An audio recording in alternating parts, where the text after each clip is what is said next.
many histories and many imaginations in India. அரசியல் சாசனம் இந்த உரிமைகளை உறுதி செய்கிறது. நமது நாட்டில் அரசியல் சாசனத்தை எழுதிய மகத்தான தலைவர்கள் இந்த மண்ணில் பல்வேறு தொன்மையான கலாச்சாரங்களும் பண்பாடும் பாரம்பரியமும் மொழிகளும் இணைந்திருக்கிறது என்பதை புரிந்து கொண்டிருக்கிறார்கள்.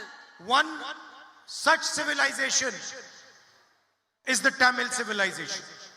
அப்படிப்பட்ட ஒரு கனவுதான் நாகரிகத்தை நிர்ணயிக்கிறது, தீர்மானிக்கிறது. This is not a new civilization. This is one of the oldest civilizations in the world. Tamil நாகரிகம் என்பது ஒரு புதிய நாகரிகம் கிடையாது. இது உலகின் மிக மிக தொன்மையான நாகரிகங்களில் ஒன்று. It has its own language and its proud history. இதற்கென்று மிக தொன்மையான, மிக பழமையான, மிக செம்மையான மொழி உள்ளது. இதற்கென்று மிகவும் வரலாற்று பழமை வாய்ந்த நாகரிகம் உள்ளது. And now the BJP has a new concept of India. இப்பொழுது பாரதிய ஜனதா கட்சி இந்தியாவை பற்றிய ஒரு புதிய திட்டத்தை கொண்டிருக்கிறது.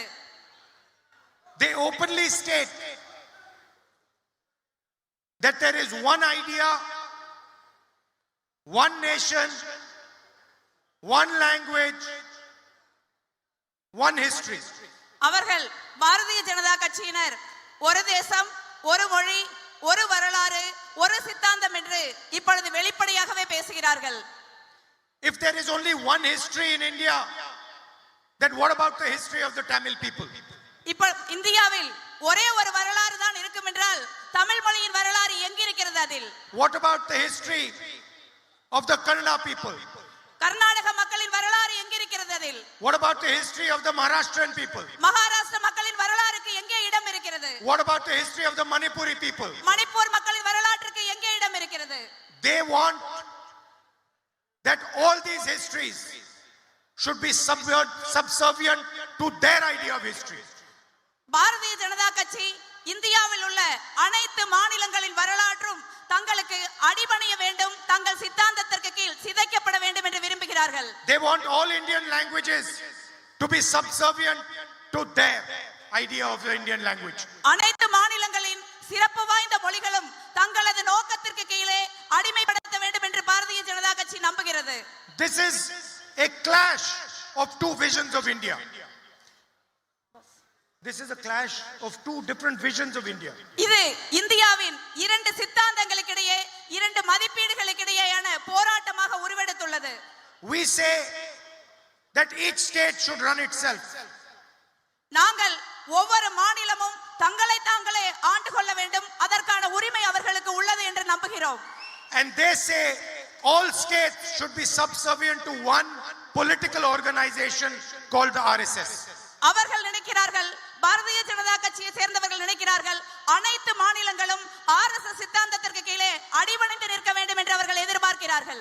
And now in this election they are trying to infiltrate Tamil Nadu. இந்த தேர்தலில் அவர்கள் தமிழ்நாட்டை எப்படியாவது ஊடுருவ வேண்டும் என்று முயற்சி செய்கிறார்கள். The AIDMK has had a great historical tradition. அனைத்து இந்திய அண்ணா திராவிட முன்னேற்ற கழகம் ஒரு மிக பாரம்பரியமான வரலாற்றை தமிழ்நாட்டில் கொண்டிருந்தது. Like the Congress party, like the DMK, the AIDMK has also shown Tamil Nadu the way forward. Congress பேரியக்கத்தை போல, திராவிட முன்னேற்ற கழகத்தை போல அனைத்து இந்திய அண்ணா திராவிட முன்னேற்ற கழகம் ஒரு காலத்தில் தமிழ்நாட்டிற்கு மிகப்பெரிய பங்காற்றி இருக்கிறது. It had in the past great leaders who protected the idea of Tamil Nadu. அனைத்து இந்திய அண்ணா திராவிட முன்னேற்ற கழகத்திற்கு மகத்தான தலைவர்கள் இருந்தார்கள். அவர்கள் தமிழ்நாட்டின் வரலாற்றையும் எதிர்காலத்தையும் பாதுகாத்தார்கள். But the AIDMK of today is no longer that AIDMK. இன்று இருக்கின்ற அண்ணா திராவிட முன்னேற்ற கழகம் அந்த பழைய அண்ணா திராவிட முன்னேற்ற கழகம் கிடையாது.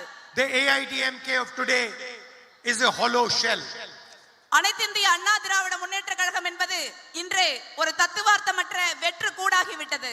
With leaders who are compromised to the BJP and the RSS. அனைத்து இந்திய அண்ணா திராவிட முன்னேற்ற கழகத்தின் தலைவர்கள் பாஜகவிற்கும் ஆர்எஸ்எஸ்க்கும் அடிபணிந்து சரணடைந்து விட்டார்கள். Their corruption has trapped them and they can do nothing against the wishes of the BJP. அனைத்திந்திய அண்ணா திராவிட முன்னேற்ற கழக தலைவர்களின் ஊழல் என்பது அவர்களை ஒரு பொறியில் சிக்க வைத்து பாரதிய ஜனதா கட்சிக்கும் ஆர்எஸ்எஸ்க்கும் அடிபணிந்து கைகட்டி சேவகம் செய்ய செய்து விட்டது. And so they are being used by Narendra Modi and Amit Shah to take over the state of Tamil Nadu. அதிமுகவை பாஜகவும் ஆர்எஸ்எஸும் பயன்படுத்தி தமிழ்நாட்டை எதிர்காலத்தை அடைவதற்கு அவர்கள் தங்களை ஒப்புக் கொடுத்து விட்டார்கள். They cannot directly say what they want to do, so they have made a partner in the AIDMK to attack your language, your culture, your tradition, your history.